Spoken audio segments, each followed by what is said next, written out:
Hello and welcome to the Story Pilgrim, episode 44, San Francisco, Mechanical Ghosts. Ooh. Now, this wasn't the plan. 4 days of standby, and I thought that I would just be binge watching TV in my dressing gown.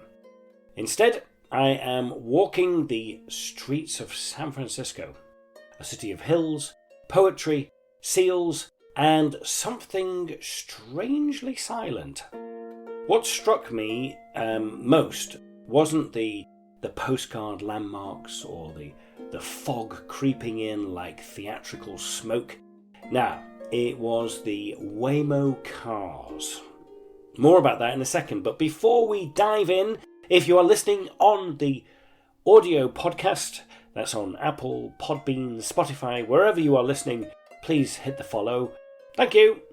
Right, so those Waymo cars, they are empty vehicles gliding through the streets like the city had been abandoned mid-conversation.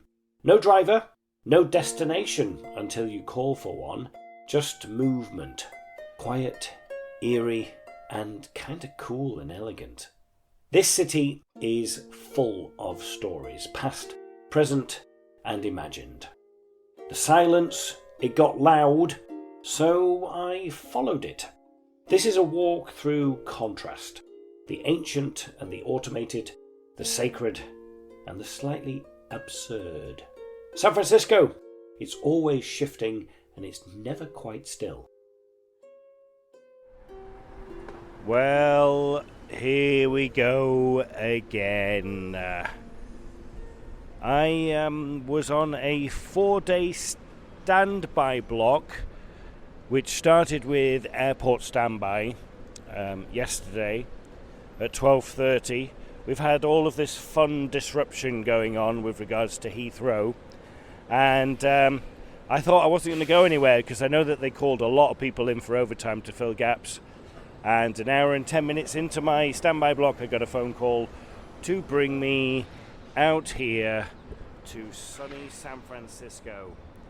Now that's great, it's wonderful. I haven't been here for over 30 years, but it's a wonderful building, isn't it? Very green and ornate. I didn't know what to pack for. 4 days, it's March, it's still relatively cold, so I mainly packed, jacket, woolly jumpers, my beanie, and here I find myself in sunny San Francisco, which is going to have a high today of 25 degrees. So I've decided not to pop my beanie on because that would very quickly turn into my own personal sauna. And I'm going to have a chance to get out and about and look around San Francisco. The gentleman in orange there. Remember Philadelphia? We had the street concierge. He's a San Francisco ambassador. So again, same sort of thing, walking around.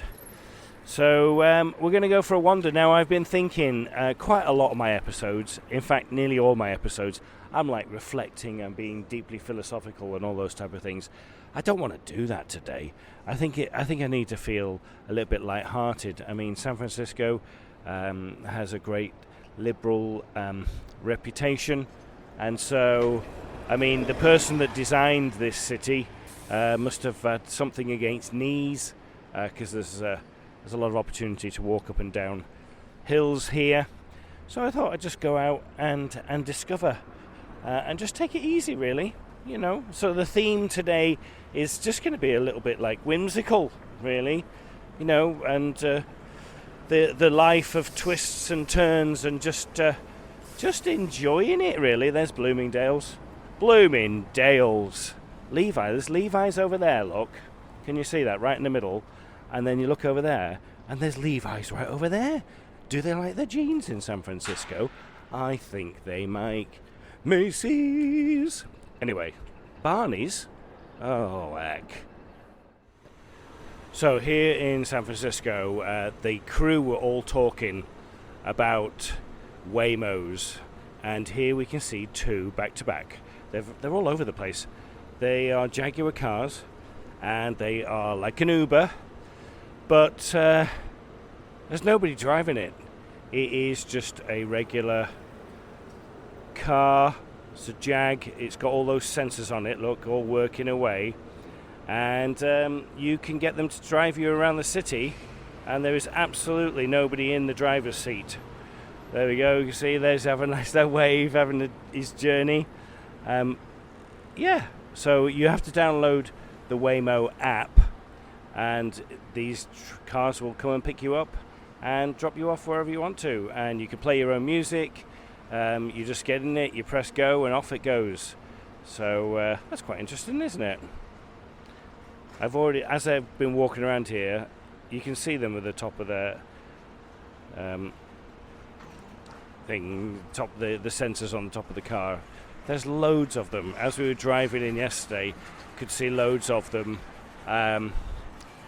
being charged up because they're all electric. Do or do not. Here I am in Union Square in San Francisco. It's all very tropical. These massive palm trees, but surrounded by, there's Tony Birch over there, Montclair, Bulgari. Union Square, here we are. Look, in the center of San Francisco. It is the fashionista area, the haute couture of San Francisco. Right in the middle here, look, Saks, Fifth Avenue, and I arrived here with my beanie. But that's okay, we won't talk about that. San Francisco, should we say a few things about San Francisco? It was originally called Yerba Buena, which means good herb in Spanish, named by the Spanish settlers in the 1700s. But in 1847, Lieutenant, is it lieutenant or lieutenant? Washington Bartlett renamed it San Francisco in order to bring it in line with the bay, which was already called San Francisco. So they after St. Francis of Assisi. So they think they wanted to bring it into line by that. So January 30th, 1847, it became San Francisco. A few things about it. It is, those are nice little trees over there, aren't they?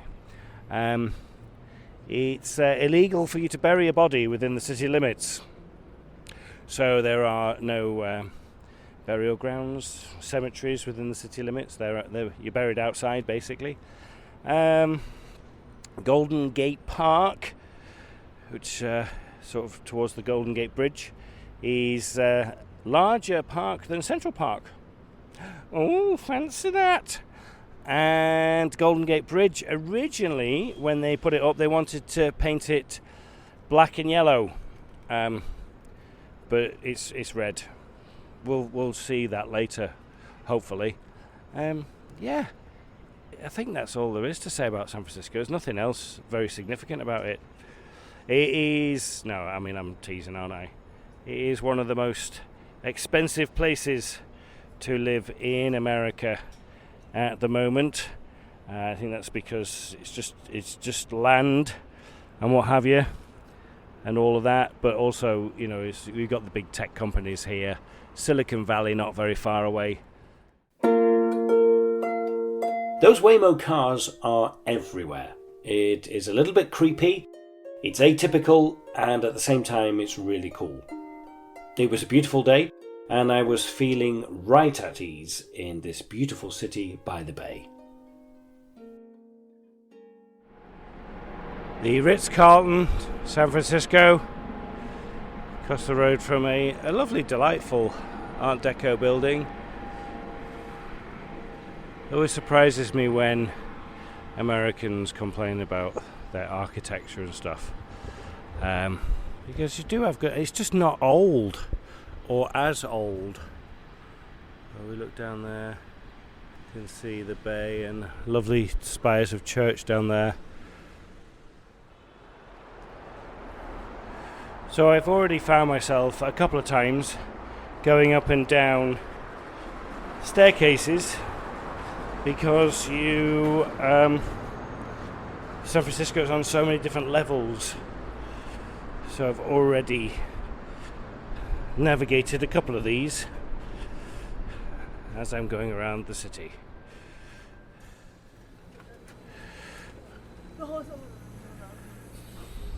Chinatown in San Francisco, if I am not incorrect, is the largest Chinatown outside of Asia. So there's a lot here. Just walked past a shop there which sort of had fortune stuff in it and what have you, and a prediction said you will find what you are not looking for today. That's pretty much my life, really. Yeah, you know, it's also said throwing acid is wrong in some people's eyes.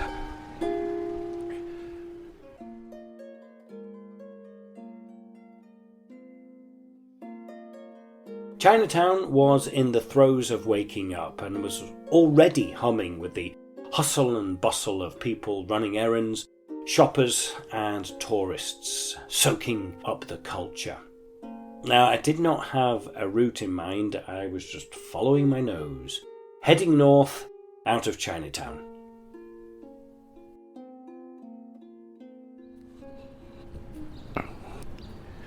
We've just come from the hustle bustle of Chinatown, and I find myself in the serenity of North Beach, predominantly Italian area.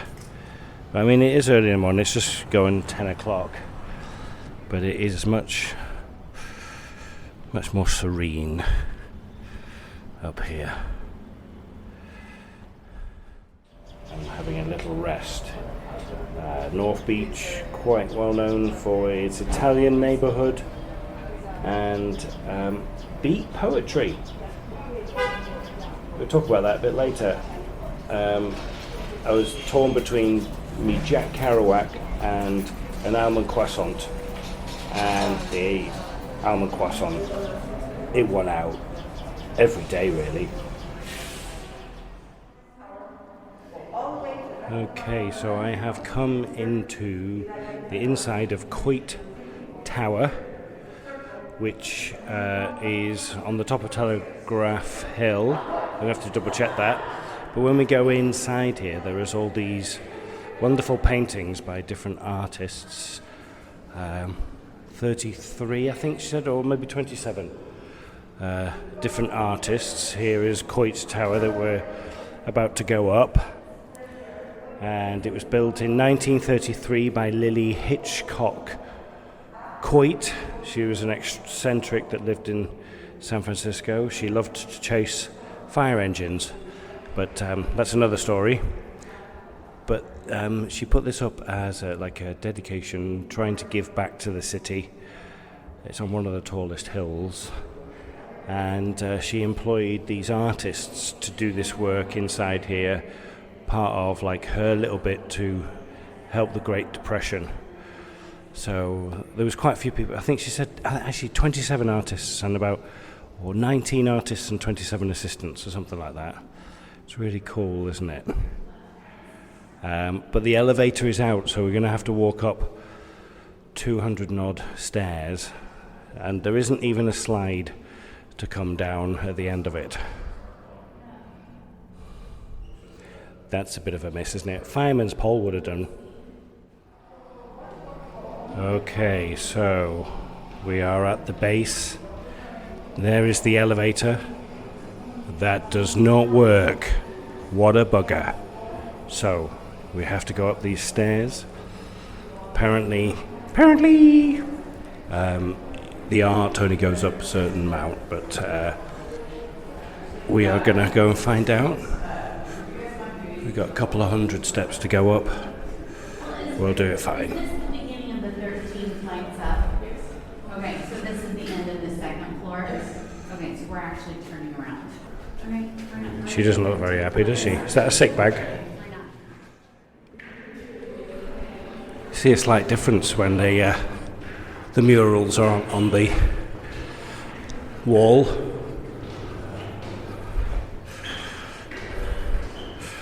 It's just concrete, in it, from 1933.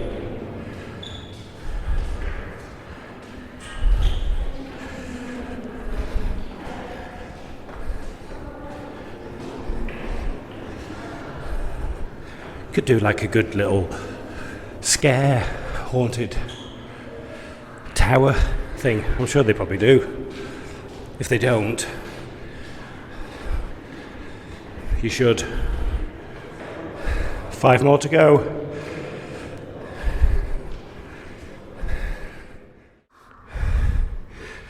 Crikey.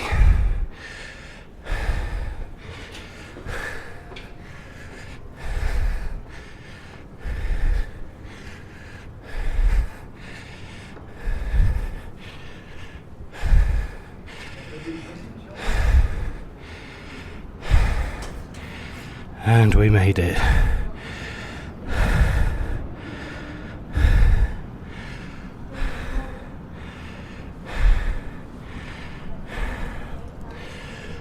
View's pretty good.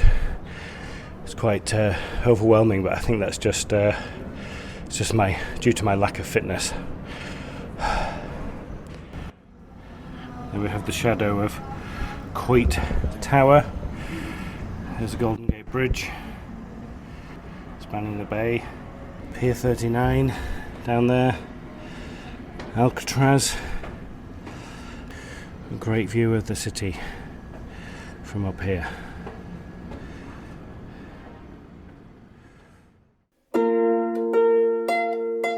Coit Tower was proving to be a great choice. The view from the top was just stunning. It was a very clear day and I was just taking it all in. There was just too much to take in. It all felt very close but also very far away. Objects are closer than they appear. Yep. Actually, they're farther away. There we have Alcatraz, quite famous as a prison. It was originally a fort. It is named after pelicans, the brown pelican, the Isla de Alcatraces in Spanish. Was never actually full as a prison. Had about at the most 320 people on there. Famous people there, Al Capone, Richard Stroud, the Birdman of Alcatraz. Am I not doing a very good job with my handling skills there, am I? No one officially ever escaped from there. But when you zoom out, I mean, from up here, your perspective is slightly different with regards to like distances and stuff. There's Pier 39 down the front there. Military boat. Not quite sure what that is. I can maybe find out later. And families would live on it. If you're a prison officer on there, you were allowed to have your families over there for a time, and there are stories of children living up and growing up there. Yeah. So there you go, just across the bay there. Okay, so that was the top of Coit Tower. Absolutely worth a trip up here to come up and have a look. Watch your step when you're going down. First one there, and I'm sure it's going to be a bit easier going down than it was coming up. Thank you. Just also reminded that how rude Americans can be. Going to be a bit controversial there. Just a guy just literally pushed me out of the way. I was like, "Are you all right?" He was like, "Oh, sorry." Yeah, right. Now, I was in two minds whether I should have a theme for this episode, but I was being heckled from the wings by some silliness. So I tossed them onto stage and let them fend for themselves.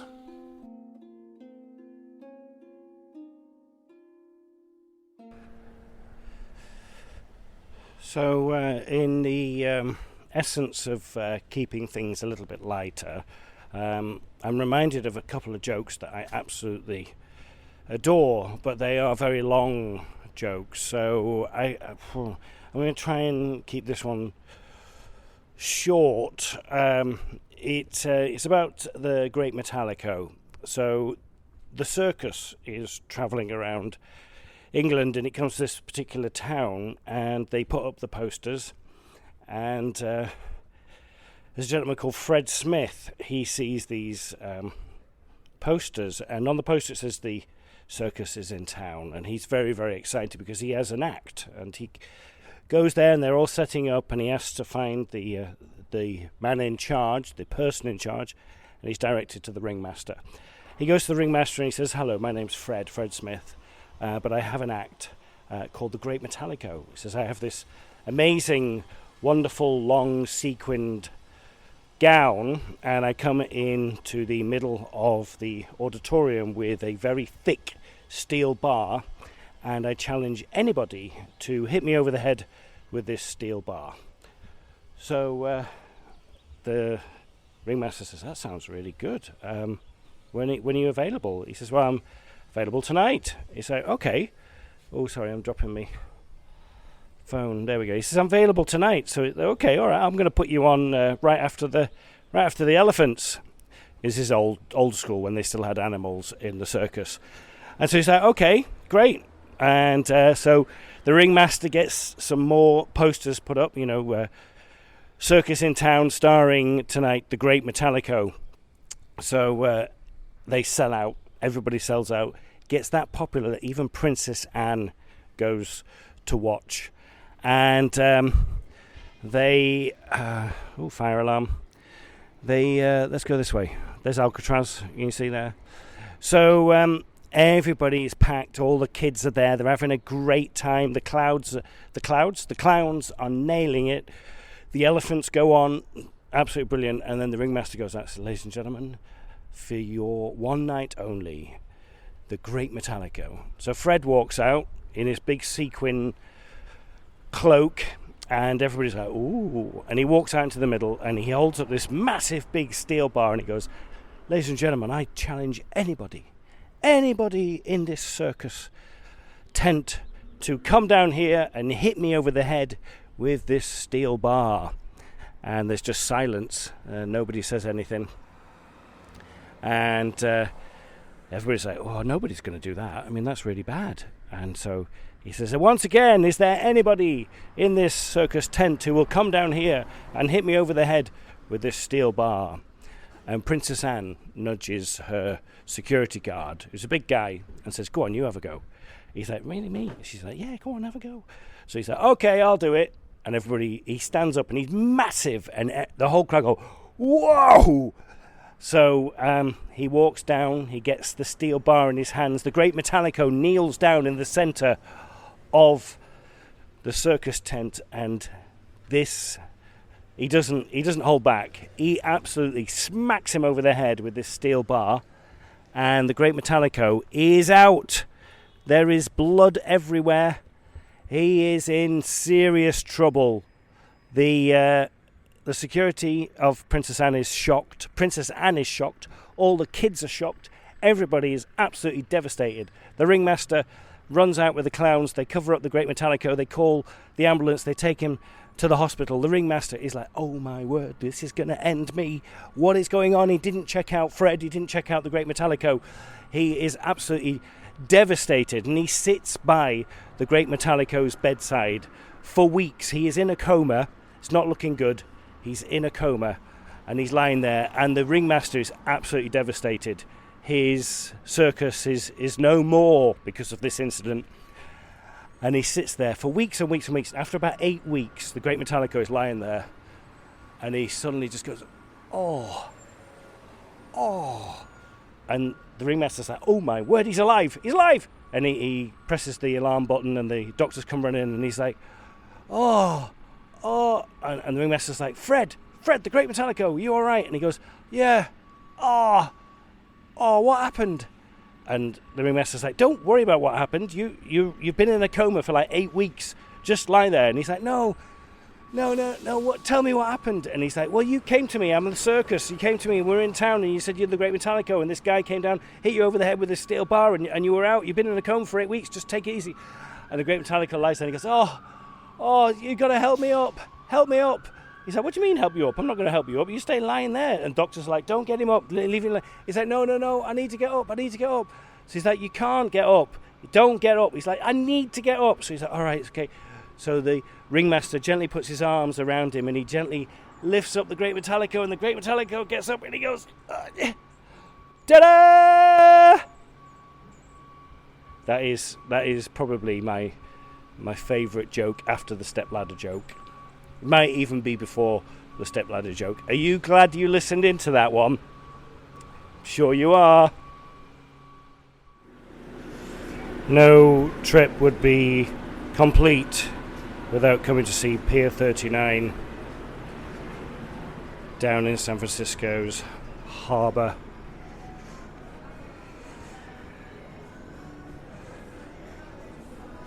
It's just a fun place with lots of shops, and we could not have a Story Pilgrim episode complete without a carousel. And this is quite a nice carousel. It's double-decker San Francisco carousel. There it is. Isn't that lovely? Look at the weather. Blue sky. Absolutely lucked out so much on this trip. A lot of fun. I keep saying it, don't I? But I am extremely lucky to have what I have. Bubba gump, shrimp. Yeah, they do say that, don't they? Life is like a box of chocolates. Very short if you have a huge appetite like me.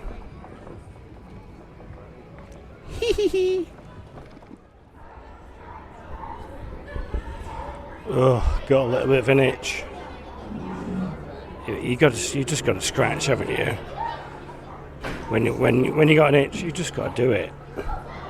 And when you got to have a nap, you just got to have a nap. I mean, can't blame them, really.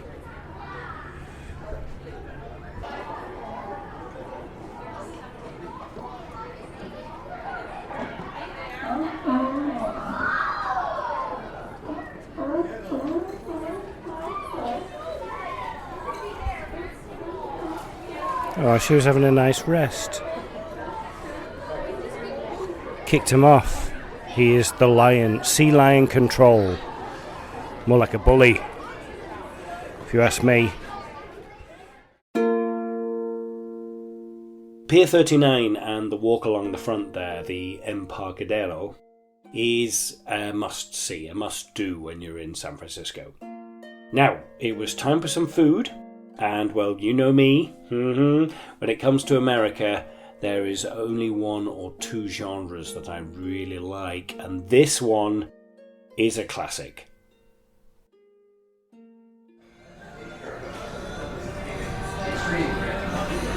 Have you ever seen American Graffiti?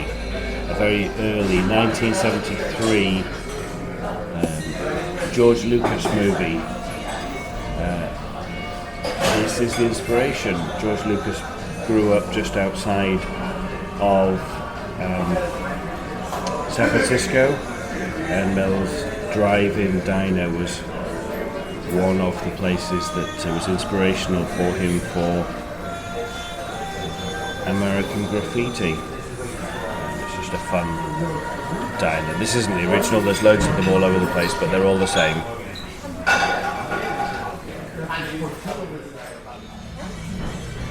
I love the fact that if you've sat at a booth, you get a little jukebox there for you to select the music from. They are also over at the counters, which is really cool.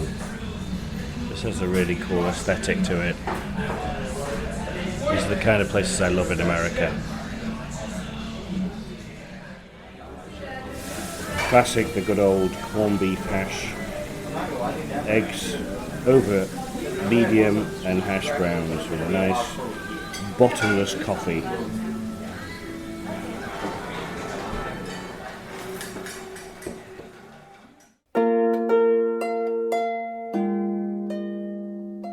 From one icon to another. Now, I don't know why I'm always quite reluctant to do touristy things. I don't know what that is about me, but I always try and talk myself out of it. But this time, I just had to. I mean, it's a cliche, but I absolutely had to experience this.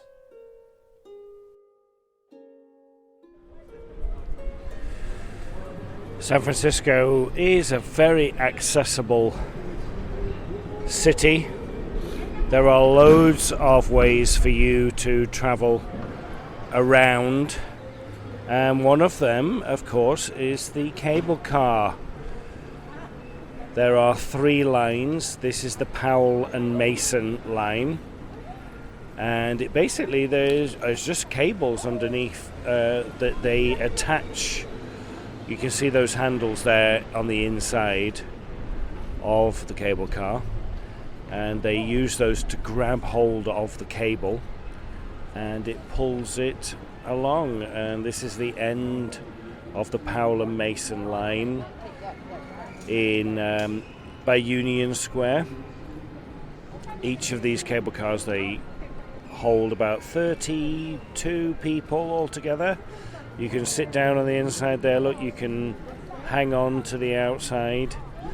It's $8 for a single ride, and $14 if you want to get the whole thing. Look at them pushing it up there, off there, because it's not actually on the cable there. Look, it just goes at 9 miles an hour, and yeah, it you can get the $14 ride. Which is a day pass. There's different day passes that you get. You can see it going up. A really cool thing. They have the buses, and there's fire and rescue. We're not going to get on one of those, hopefully.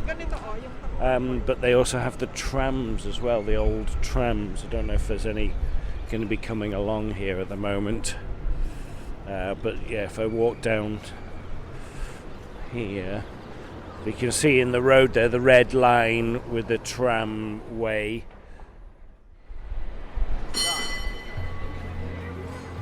So there's 2 lines down here at Powell stop. There's the Powell and Mason and the Powell and Hyde. As you can see on this one, this is the Powell and Mason. That's pretty much a straight shot along, and then the Powell and Hyde will take you more up to Fisherman's Wharf and takes in a little bit. So I'm going to get on that one. You can see it's waiting there. The number 2 is waiting to come on down, and they leave about every 10 minutes. And down here at Powell, you've got a bit of a longer wait because of you've got the 2 lines coming into one. So we'll take this one up to along the Hyde line. There's the Hyde, the Mason, and the California. California goes in a completely different direction. So we'll take those and see how it is. But yeah, there's a young man here singing away to give a little bit of entertainment. It's a little bit morbid, to be honest, but I mean, he sounds great. But could do something a little bit more upbeat on this. What day is it? Wednesday? It's Wednesday. I lose what days of the week it is when I do these flights and trips. I just know I'm here, and it's crazy. I only get 2 days here, and in some ways that's not much, but in other ways it feels like it's going on forever. You just want to get back home because you're kind of in that state where you can't really do anything. I can, but I can't. So it's sort of like I'm very lucky, but also just kind of like wish. I don't know. There's always something, isn't there? So here it comes, number 2. It's going to come down for a little turnaround. They're really cute. And the little trams, the trams that go around as well are really quite interesting, that run along the other side.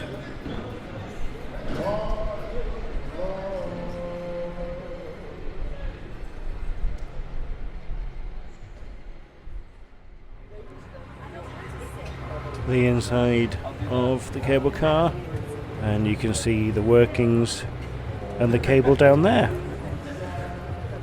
which is pretty cool. Okay, we are ready to go up. Here we go.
Good view coming up to Fisherman's Wharf in front there.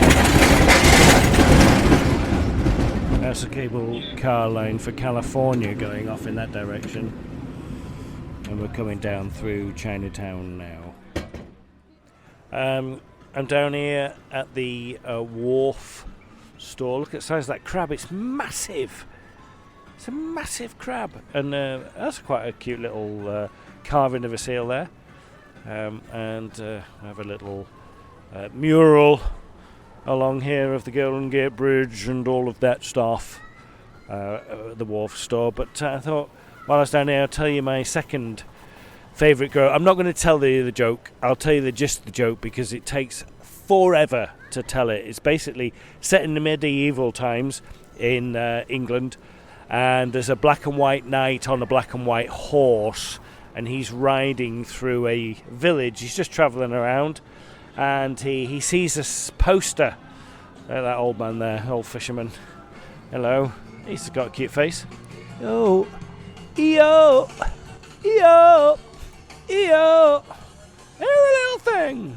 Do do do do do. Anyway, the black and white knight and the black and white horse sees this poster from a king saying, if you do 3 challenges, you will be able to marry my beautiful daughter and get lots of money.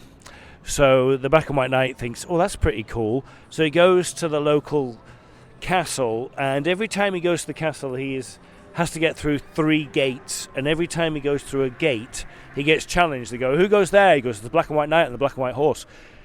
The black and white knight and the black and white horse? Yeah, the black and white knight and the black and white horse. All right, you can go through. That happens at every gate.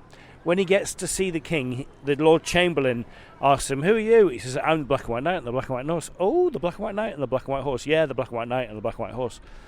And when he gets announced to the king, the Lord Chamberlain says, your holiness, why would you say that? He says, your highness, it is the black and white knight and the black and white horse. Who?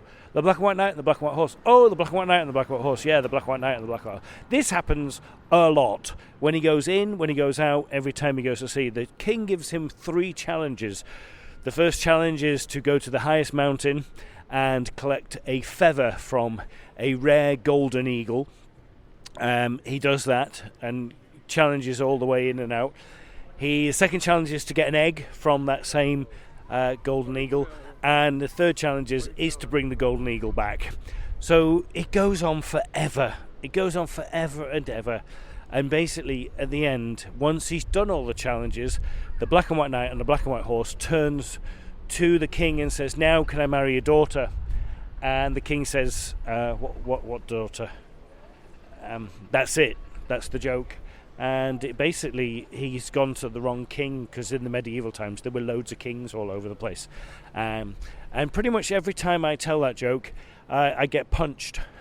If I tell it in full version, so I don't tell it that often, or people just sort of walk away from me in disgust. So we were talking about the trams before. Here's a lovely tram. I don't know where it goes, but you see how cute they are, and they're all electric, and I do have to say that you get the Muni app, and you get all these wonderful look, they're quite old and authentic, but they're very well looked after. So this one is F Market. There's no driver in this one at the moment, but I'm sure he's probably having a coffee or something somewhere. But there, F Market, Fisherman's Wharf. They're lovely little things. Oh, I think I might be able to take this one and take me back to the near to where I'm staying, but I'm not sure. Visit Zoo Balboa Park, San Diego. I don't think it's going to take you down to San Diego, but I'm sure there's a map somewhere I can have a look. But it's a cute little tram. Well, I think it is safe to say that this little walk took a turn for the cheerful. Usually the episodes on the Story Pilgrim are ponderous, questions about existence, reflections on connections, the occasional existential dread outside of a cathedral, but not today. Today I just sort of kind of let my nose do the walking and let silliness pop its head up every now and again.